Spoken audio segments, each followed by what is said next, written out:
काय घटना आहे नेमकी, काय सांगाल?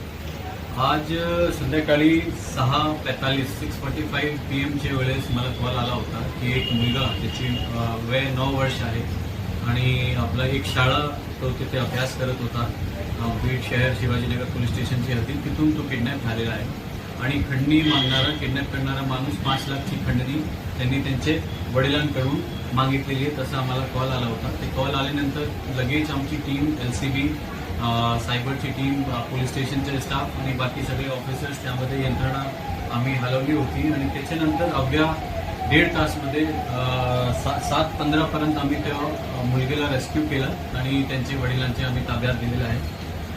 त्यामध्ये जो आरोपी आहे, आरोपीचं नाव आहे जगदीश महेश गायकवाड. त्याची वय 19 वर्ष आहे आणि त्याच्यावर अगोदरचे पण क्राईम आहेत आणि ते क्राईम चोरीचे आणि खंडणीचे क्राईम त्याच्यावर आहे. त्याच्यावर त्याचा पास्ट क्रिमिनल रेकॉर्ड आहे.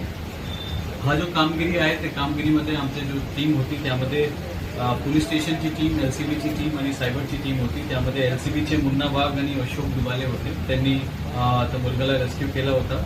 शिवाजीनगर पोलीस स्टेशनचे API विलास मोरे, API संदीप उनगाव, रवी आगाव, सुदर्शन सिरस्कर, बालू रहाडे, अभिजित सानप आणि आमच्या सायबरची टीममध्ये विक्की सुरवसे आणि बाकी इतर ऑफिसर्स त्यामध्ये सामील होते. हे बीड पोलीसची कामगिरी आमचा जो आम्ही स्विफ्टली याच्यामध्ये ॲक्ट केले त्यामुळे 1.5 तासमध्ये आम्ही यश आणलेले आहे. त्यासाठी मी माझ्या ॲज ए SP पूर्ण टीमच्या मी अभिनंदन करतो.